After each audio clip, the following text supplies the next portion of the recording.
Hallo und herzlich willkommen. Hey everyone. So my name is Saskia and we are learning some German here. So today it's about die Höflichkeitsform, so the formal form of the you.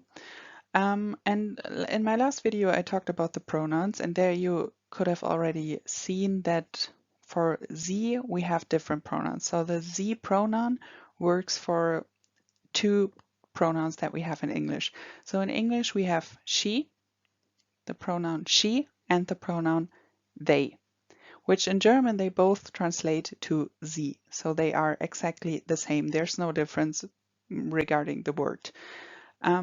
But you can see out of the context whether we're talking about one person or many persons. That's how you can see. And for those of you who already learned verb conjugations, we know out of the verb conjugation whether we're talking about one person or many persons. So that's how we know whether we are talking about she, sie, or they, sie. And to complicate this all a little bit more, we have another sie, which is the you formal, so the formal form, die Höflichkeitsform. This is also sie, so it's exactly the same word, but we have a slight difference here, and that's the first letter, so the S. The S is written with a capital letter for the formal form. That's the very small but very important difference. So sie, formal you, is always written with a capital letter. So when you see it within a sentence, you always know when there's a capital S, then it's the formal you. So you're talking to one person directly, but you're addressing this person in a formal way, formal manners. So that's how you know whether it's the sie for she or they, or it's the sie when you're talking to someone directly. It gets a little bit more complicated when you have a sentence where the sie is at the beginning of a sentence, because then all of them are written with a capital letter.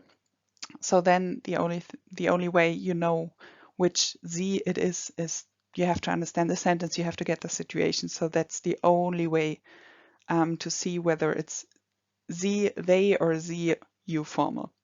For the verbs, if you have already studied them, you can see that for they, it's the same verb conjugation as for sie, you formal. So the third person plural is the verb conjugation that also works for the formal form. Yes, so that's regarding the verbs. If you haven't studied the verbs yet, don't worry. You just notice for yourself that you will get out of the verb conjugation whether it's she or they. So let's have a look at some examples here on the right side, then maybe it will get a little bit clearer. So for the sake of the example, I made the first letter of the sentence small so that you can see the sentence, but normally also in German we write the first letter of a sentence with a capital letter, but here I wrote it small. So the first sentence we have is Sie spielen Fußball, which means they play soccer. So you know that it's they because we have the verb conjugation, the third person plural verb conjugation, so you know it's they. Sie spielen Fußball. So maybe in a situation you're talking about a group of people and they are playing soccer. So you know out of the situation that you're talking about many persons. So you know it's they, what we mean here. So sie spielen Fußball. Then as a comparison we have sie spielt Fußball, which means she plays soccer or she is playing soccer. And here you can see the ending of the verb changes to the third person singular verb ending. So that's how we know that we're only talking about one person. So we know it's the she, the sie for she. So we are saying she plays soccer. Sie spielt Fußball. So the word, the pronoun is exactly the same, but out of the verb we can see whether we're talking about many persons, many people, or about one person, and then we are talking about she, a woman, a girl. So sie spielt Fußball, one person, she plays soccer, and sie spielen Fußball, they, so a group of people are playing soccer. And then we have the formal you, which is sie spielen Fußball. So you see that it's the sentence is itself, it's exactly the same like we are saying when we say they play soccer, like a group of people is playing soccer. So, but the meaning is you formal play soccer. So we are talking to one person directly, but in a formal way. So either when you can see in the context that you're only talking to one person directly, and maybe in an interview or something, then you know that we're only talking to one person directly, so you know which the person talking is means. Otherwise, when you see it written, you can see that there's a capital letter, so you know that it's written with a capital letter, so you know it's the direct form of the you. Otherwise, like I said, when it's at the beginning of the sentence, you can only know it out of the context, whether we're talking about one person or we're talking about a group of people. That's how you know whether we're talking about they or you formal. So sie spielen Fußball, they play soccer, or if we're talking to one person directly, sie spielen Fußball. So you I'm talking to, you formal play soccer. And we get it out of the context, which one we mean.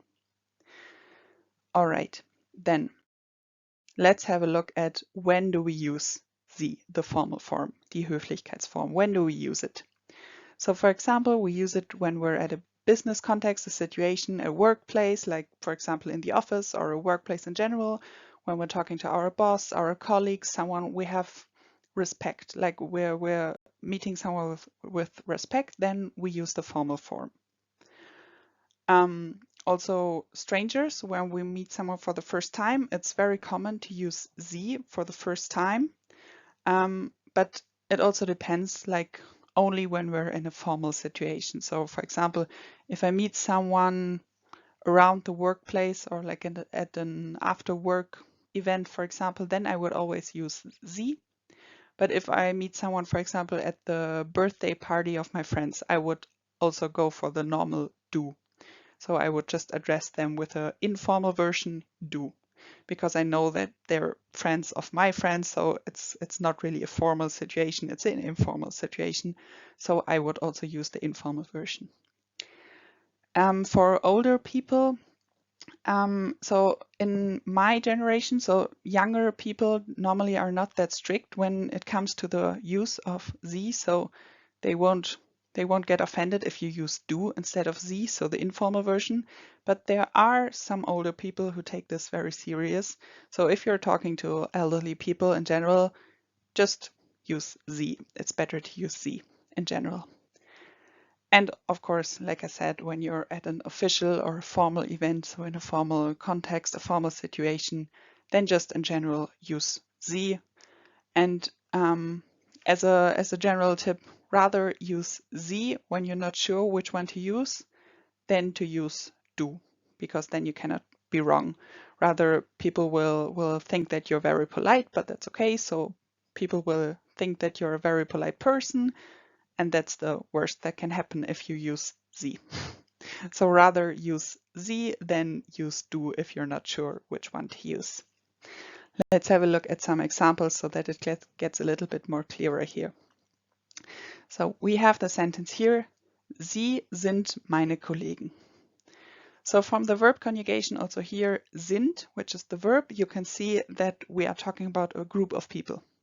We are talking about many people, or like it's the verb conjugation of the third person plural. So it can either be the they, sie, or the you formal. But also in the English translation, you can see here that it's my colleagues, so it's a plural form. So we are talking about a group of people here.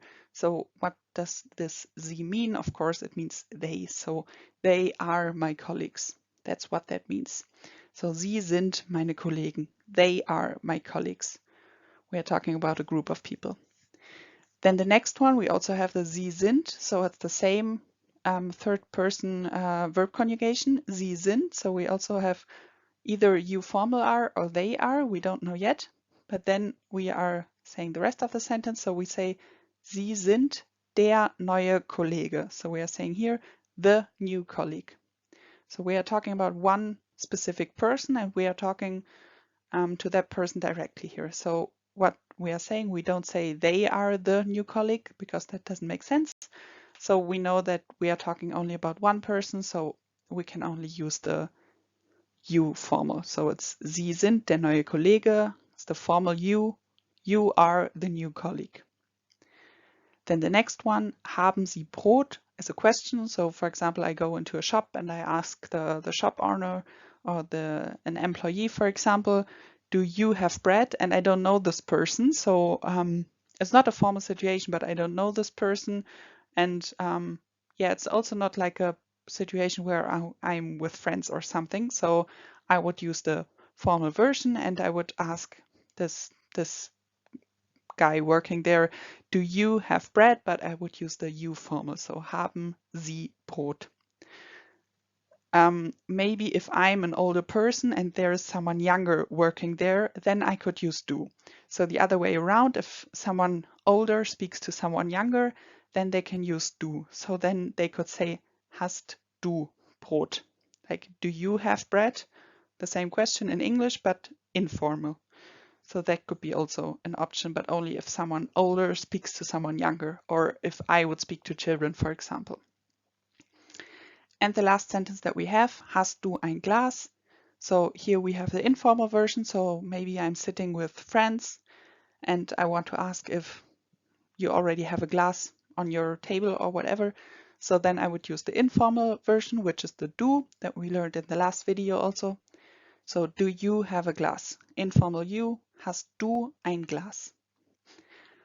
All right, so I hope the difference between all those Z got a little bit clearer by now. If you have any questions, let me know. I would be very glad to answer them. And yeah, see you in the next video then.